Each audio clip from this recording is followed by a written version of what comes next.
Ladies and gentlemen, we are here with 2015 Travel Writer of the Year, travel and lifestyle expert, mother of three, Natalie Preddie. Hi, Natalie. Thank you for taking the time to do this. I'm so excited to have you on here. Well, thank you very much. I'm excited to be here too. This is great. Awesome. In order for our viewers to get to know you a little bit better, I wanted to know if you had to describe yourself using one word or emoji and you can pick, what would you choose and why? One word. Oh my goodness. I guess probably that's tough. Woman, probably. Because I feel like that encompasses so much in itself. That can mean so many things to so many different people as well. So I think that it kind of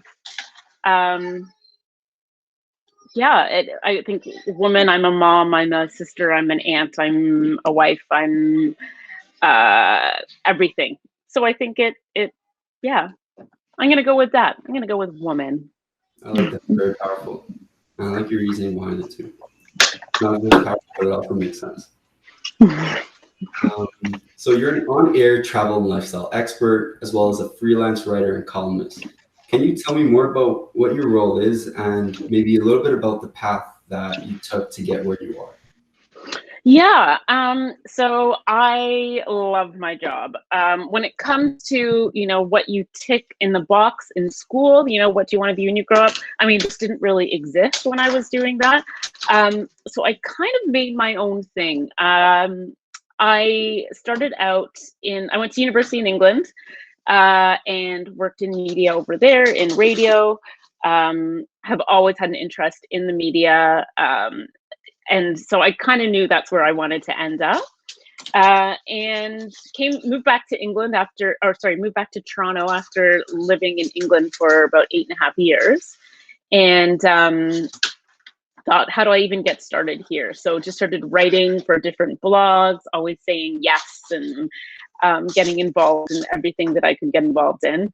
But worked in PR. So I kind of got to know a lot of people in the PR industry, worked with some great brands. And then I realized that this wasn't for me. That setting, that job description, it wasn't for me. And I was not happy. So I left and started writing.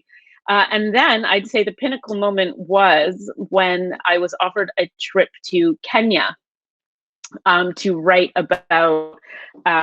for this magazine about a trip to Kenya. So I went, and I think it was 10 days. It was the most phenomenal trip I have ever been on. It blew my mind. It was amazing. And I've always been a traveler. That's something that I've always been interested in, and meeting different people and different lifestyles and cultures, and found it super interesting, but also sharing those stories. So, going to Kenya and being able to talk about what was happening there, and how they were approaching endangered species, and on the safari and everything, it really, I was excited to be able to tell that story. And while I was gone, the magazine that I was writing for folded, and I was like, oh no, I don't have an outlet for this amazing story. Wow. I was terrified. So I pitched the Toronto Star, didn't hear anything. And then all of a sudden I got a message from the travel editor who said, love your story, want to put it in. So I kind of scrambled everything together and sent off, transcript and photos and everything. And then I didn't hear anything. And then one day my mother-in-law called and said, you're on the front page of the travel section. And sure enough, there was a picture of me there and the story I had written. And then I got assigned more, and it just kind of snowballed from there. And then I started, it's always been very anecdotal. I feel like my career's, what I write about and what I talk about on TV, it's all very much based on my personal development. So, I talk a lot about travel with babies. and travel with kids, because that was something in my life where I thought, if I don't know how to do this and I travel all the time, other people must not know how to do this. So let me help them, let me help other people figure out how to do it. And here we are. Sorry, I told my sisters, we all made a deal that we would never travel with children after we saw what it did to our parents. Well, we're not going to do it. Well, you know what? It's different to travel with kids.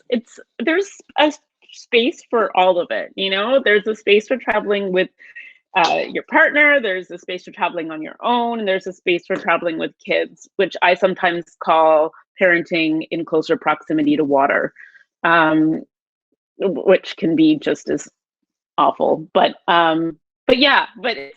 that's what I've essentially done. I just like telling stories about people, about traveling, about, it's especially with the pandemic and no one's really been traveling, talking about how to cope with parenting. I had a baby during the pandemic. So, just, I don't know, just telling stories that are going to make people feel better, and hopefully help someone out. And that's kind of how I ended up where I am. And so now I'm a regular on Cityline, CTV Your Morning, The Morning Show, CHH Morning Live. And, I get to talk about just that, about traveling, about parenting, about life. That's pretty great. And you're inspiring others. And not only are you doing that, you love what you do. And I think that's so important, something that I've been able to realize as I've been going through a bunch of co-ops and going to university. It's just, you really have to be very interested in a sense of fulfillment in what you do, or else you're just going to lose interest. 100%. And you'll also never do your best, right? And you won't be happy. And I am very, very lucky that I was able to find out, but also I kind of made my own job, I think we now, especially with the gig economy, have the flexibility to do that. So what is it, that you love doing, and what is it that really gets you excited to work? Okay, now how do you make money from it? And then you can turn that into a job, and that's exciting, and gives you the flexibility to live a more balanced life as well. I always said with my kids, I wanted to drop them off at school and I wanted to pick them up from school. And as much as I can, I only have one in school at the moment, or suppose he's actually in virtual school now. But, just to really give me a chance to be a mom and still be Natalie Preddie, I'm able to balance that a little bit more, which is what I wanted to do with my life. And that's exciting. Oh, that's awesome. And I love the fact that you say you want to pick your kids up from school and to school, or drop them to school as much as you can. Something my parents really wanted to do for us, and something that they did do a lot. And my dad's kind of philosophy behind it was, if I'm there, you're less likely to get in trouble. Yes, exactly. So, I think that's a great idea. I think it worked out well for him. Well, you're where you are now with the company you're with now. So I think he did a great job in getting you there. Thank you. You mentioned that you had a baby in the pandemic. I know you also told me you're going through a move. Can you tell me what was the one takeaway after over a year in a pandemic now? What has been your one takeaway from this pandemic, if you could choose one? Choose one.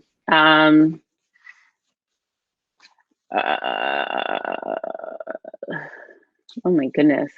And I know you've traveled a lot, so you can't say I miss traveling. I'd say I learned a lot about my mental health, I guess. Yeah, it was very different having a baby. The number 3 during the pandemic versus the other 2 was very different. I've learned how important my family is, I think, and not just my nuclear family, my sons and my husband, and the dog. But also my extended family, you know, my sister, her family, my parents, my in-laws, um, how important they are in my life as well. Um, and that's from, you know, from not being able to see them. But also the lockdown in January, we were locked down with my parents, and just how helpful that was. So yeah, I guess the importance of family. Oh, that's great. I agree. The power of distance is something that, you know, we undermine, especially if it's just not even just relating to people that you talk to, but issues. If it's an issue that's far away from you in another country, another continent, Yes. you're less likely to care about it. But if it's an issue that directly affects someone you know, a member of your family, you're more likely to Yeah. be invested in it. And I remember, you know, when we were 17, 18 years old, all we want to do is get out of the house and go to university, go away for university studies, somewhere that's not at home. But Hmm. parents come to visit after a month or a couple of weeks. It's like the happiest you've been, you know, you just get that sense of fulfillment. You miss them so much. Yes. Yeah. It's not something that you're able to realize, not even in the moment, maybe not even after, but this pandemic kind of opened my eyes to that. It's like how much you need your family and how much you should appreciate them for sure. Yes. Absolutely. Absolutely. I think as well, there were lots of complications with this pregnancy as well. So I was in and out of the hospital a lot with this guy, and you know, having to do that alone without my husband, even, you know, that was tough, and without my mom, and like, you know, It's scary. it's terrifying, and not having, yeah, not having your family is a really big deal, and I think a lot of us have realized that throughout the pandemic, as we've gone through major holidays, celebrations, milestones on our own. Um, so yeah, it sounds a tad cheesy, but you know, it, my family, I just, yeah, I think they're awesome, and even more awesome than I originally thought. So That's a wonderful answer. Um, and moving on, I wanted to know if you consider yourself to be an activist, and if you do, how so? okay, so I was thinking about this question. Um, I don't think in the traditional sense I am an activist. I mean, when we saw a lot of the Black Lives Matter marches this summer, I wasn't able to be there because I was heavily pregnant, and I also broke my foot. So it was not a great time to try to march. But Wow, you have a broken um, foot while you were pregnant? yeah, I laugh now because it's like, come on, you're kidding. But yeah, it was pretty horrific.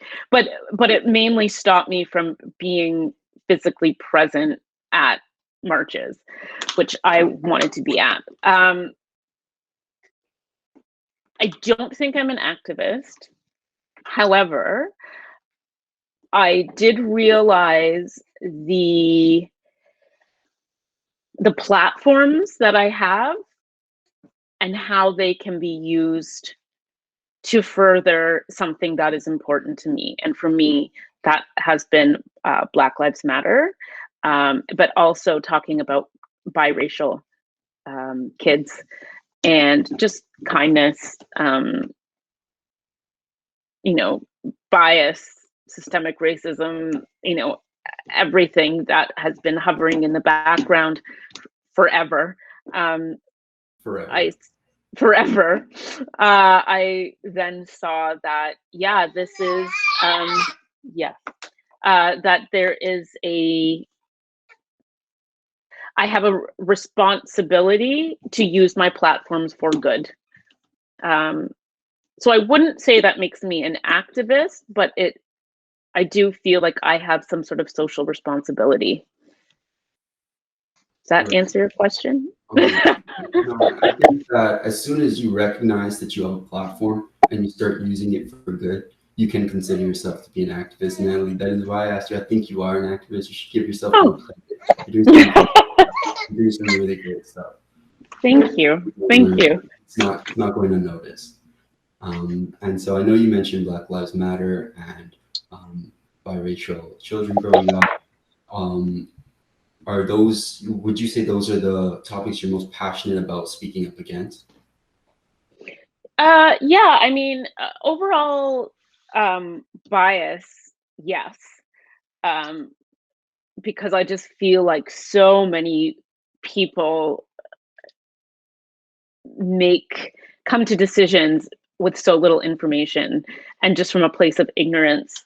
But yeah, yes, Black Lives Matter, and specifically biracial people. There are so many mixed race kids out there these days that I know feel like they are in some sort of limbo. And it can be really, really tough. And as someone who is still in the process of figuring that out, I just want to ensure that if there are other people, younger versions like me, that are struggling with that as well, that there is some sort of representation.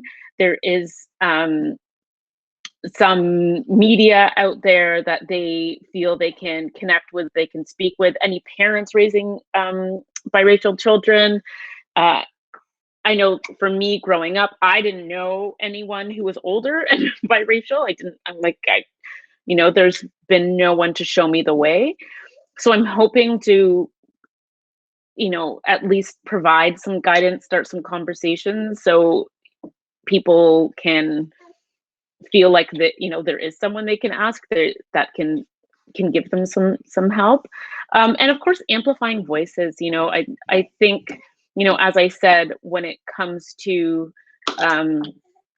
my platforms, I have such a fantastic opportunity to,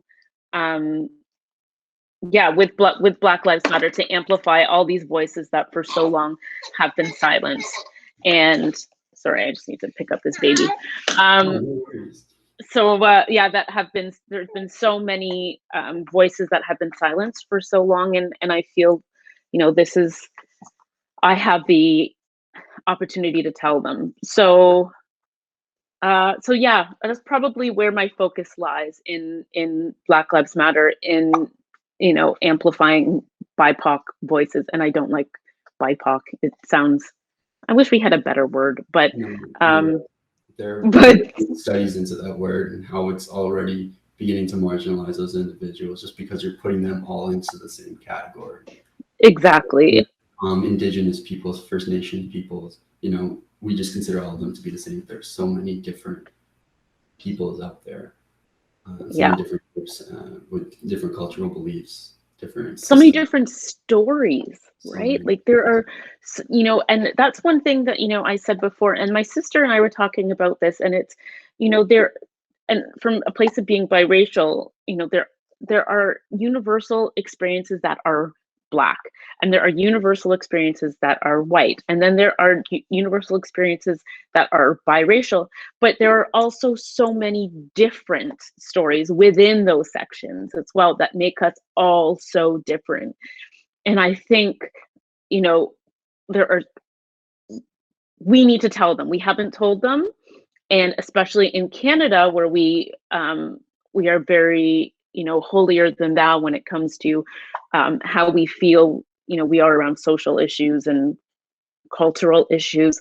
But I feel like no one has asked for the right stories yet, for the relevant ones. When we look at how Canada has formed and, meant to be this multicultural country, we haven't really looked at all of the cultures involved, and this is the time to do it.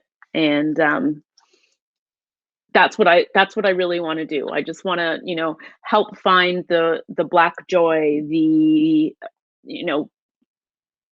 the mixed race joy, the BIPOC joy, and just and make sure that that Canada is not only seeing it, but highlighting it and celebrating it as well. So I feel like, you know, I've kind of, my work has kind of shifted a little bit, which is also very much, you know, goes with travel, right? Because travel introduces you to so many different people and places and cultures and habits and you know, this and that. So, you know, they do go hand in hand, but I think, yeah, I think I have realized that this is what I need to do.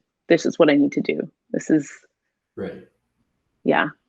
No, Yeah. absolutely. Travel definitely goes into it. I was learning about the history of migration and migrants Mm, from third world countries or developing nations to Western countries. And mhm. would read and learn about is incredible. You would not It's believe so interesting, isn't it? the way the government and the media and the systems have been able to just not even maintain their power, but increase it and easily marginalize others, so like very easily. It was very depressing to read, but it was also opening. Yes. Yeah. Oh my goodness. It is insane, you know, and both my parents are immigrants. My mom from England, but my dad's from Jamaica, and of course he left because of political persecution. And we look at how, you know, the states went into Jamaica and brought in guns and help politicize, or sorry, help started weaponizing artists and colors, and they just really, and introduced drugs. And I just feel like we've really we there's such a huge story there, and so many of us don't even know it. And yeah, it's, as you said, I'm spitting while I'm talking, and that's how passionate I'm getting for it. No, But yeah, absolutely. you're right in terms of how we have marginalized other minorities. Uh, you know, it's disgusting, but it's also, you wonder, how did everyone get away with this for so long? How did no one notice? It's insane, and it's just so frustrating to read sometimes because you're just like, where do I start? Yeah. What do I got to do to start battling this? How can we overcome it? And on that note, I wanted to ask you if you had any initiatives that you're especially proud of or that you wanted to bring more attention to, maybe something that you're planning in the future. I am. So where do we start? I think that's such a good question. I think the immediate thing you want to do is look around you. Where can I make a personal impact? So for, you know, and it's hard, of course, during the pandemic because you can't go anywhere and physically, you know, be part of new ventures. So one example is my husband's an engineer, and him and some friends were looking at creating some sort of scholarship for UBC where they went. But you know, what should the topic of that be? And you know, what they decided they wanted to do was make it a scholarship for I'm going to use it again, I'm sorry, BIPOC student. Because, you know, he says, I remember there being one Black guy and one East Indian guy in my class, like you know, in the engineering program. And that's messed up. Like, how can we promote, and he can do in his own space. Me personally, again, with the platform, I'm trying to create something that'll live in a bigger platform that does tell those Canadian stories, that does tell the history of Canada, and amplifies all those voices that aren't currently being heard. So yeah, so I just without saying too much. Stay tuned because there's stuff coming. But yeah, it's just a continuation of that, of finding Black joy, sharing the Black joy, and making sure that we as Canadians are aware of how that Black joy has centered or has contributed to our own, to the world we live in now, to the Canada that we love and celebrate now. That's pretty incredible. Definitely staying tuned. We're going to keep up. Yes. Sure follow Natalie on her socials. I'll put a link in the description down below. And so you have your initiatives, you know what you're doing, you know how you're going forward. I'm going to take a step back. When I came in, Unlearn already knew you. I wanted to know how you came across Unlearn. Was there anything that stood out or caught your interest, caught your attention? Well, my mom is a former principal in the Waterloo Region District School Board, and she is a pretty amazing woman. She is someone who has always advocated for the underdog, but she's worked with a lot of minorities, a lot of children that come from less fortunate financial backgrounds, and she's just always one thing about her career, she was always looking for ways to help kids and help families better themselves, and she's always famously, I think within the board, really championed learning or unlearning biases and getting the information before you make a comment. I mean, the amount of times that she's mentioned someone might say something that could be taken as racist, and then she says, "Oh, here's my Black husband and my Black children. What were you saying?" So she actually introduced me to Unlearn. She got me this T-shirt. And she has a lot of Unlearn gear herself and has worked with Unlearn in the school system. And she just continually talked about what Unlearn was doing and, how she loved the programming and she loved the initiatives and she loved the sentiment behind everything. So then I learned from her, and I started looking into it myself and saying, "Oh my goodness, this is exactly what I'm talking about." I'm, forcing people to ask questions before forming an opinion. And it just seemed like it made sense that it was something I wanted to talk about, and clothing I wanted to wear, and just, it just made sense. I felt like it was the perfect marriage. So it was my mom. And she always talks about it. Whenever I talk about Unlearn, she said, "Did you tell them you find out from me?" Yes, Mom. So this is me publicly saying it was my mother. Thank you, Mama Preddie. Yes. So you mentioned that you like rocking the merch. I see you have a T-shirt on now. I wanted to know if you had a favorite design and why it's your favorite. So I have a few. I have the War Dove sweatshirt, which is beautiful. And I have the Flesh Tone T-shirt. So it has just the different shades across the top, and it's beautiful and powerful. And I get a lot of comments on it. This one I also love because, I don't know, my kids read it. My oldest is the only one who knows how to read, but he reads it and he repeats it, and it's something that we always say in our house: be kind, always, when you can, be kind. And I think it's as simple as that. I think, my father-in-law always says, his mantra of life is "don't be a jerk," and I think this is a slightly, I don't know, this is a nicer way of saying it. Make kindness cool again. Always have that at the forefront. It takes nothing to be kind, right? Nothing. And that is such a good place to start when it comes to bias, and when it comes to ignorance, and you could not know how to react. Sorry, 1 second. Can I give him to you? Is that okay? Sorry. You can give him to. Thank you. Thank you. Thank you. Thank you. Sorry. Oh, no worries at all. What was I saying? Oh yes. So this shirt, I love this shirt. Yes, because I feel like kindness is just so easy, and it's a place to start, right? You don't know something about someone, you want to learn something about someone.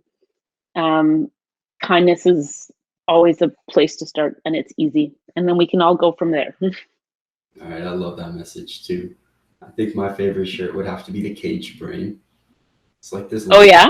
A cage. I'll put a picture while you guys are watching this. But it's a light bulb of a cage, and there's a brain inside of it. And at first I was like, "Oh, that's pretty cool." And then I looked at it again later, and the brain was actually like ripping up the bars of the cage and was trying to get out.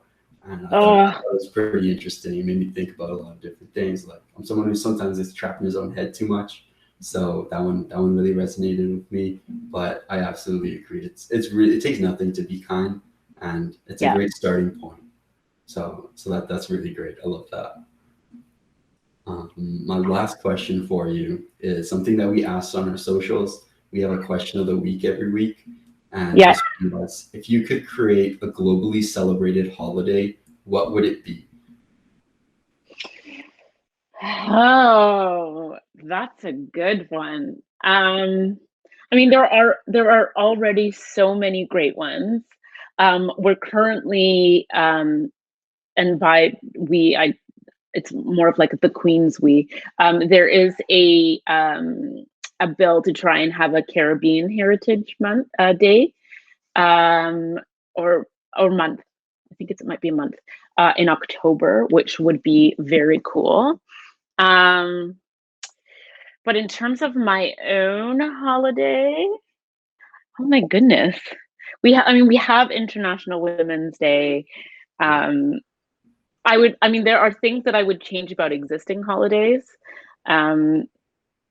All right, what's one big change that you make to a big holiday? Do you know what? You know what I would do? Here's what I would do. I would make whatever voting day was. So, as we get to an election, let's say it's November 4th, just picked a day. I would make that day a holiday where no one has to go to work, so everyone can get to the polls. So I think that's what I would do. I would make that a holiday, because that is something, when we deal with a lot of people that aren't able to vote because they can't get off work. And we saw this a lot in the States, and we're not immune to it up here. In terms of voter suppression, I think that if voting day was a national holiday, everyone had off, everyone could get there, and everyone could vote, and there'd be such a different political system. And I think that's it. That's it. That's a great idea. And what you mentioned is that, like, maybe we're not as bad as the US, but I feel like that kind of mindset, really strays away from people to actually realize the problems that go on in Canada. They're like, oh yeah, we're not as bad as them, so it's okay. But it's still bad. Maybe it's still very bad. But there's still so many things that go on here that we're just so blind to because we're just so focused on the US media. But exactly. I love that. That's great. Yeah. Well, yeah, that's all for my questions. Thank you again for your time, Natalie. This was amazing. I really enjoyed the conversations we had, and I know our viewers will too. Unlearn family, make sure you check out Natalie's social media pages. She has a big thing coming soon. Create a great day, everyone.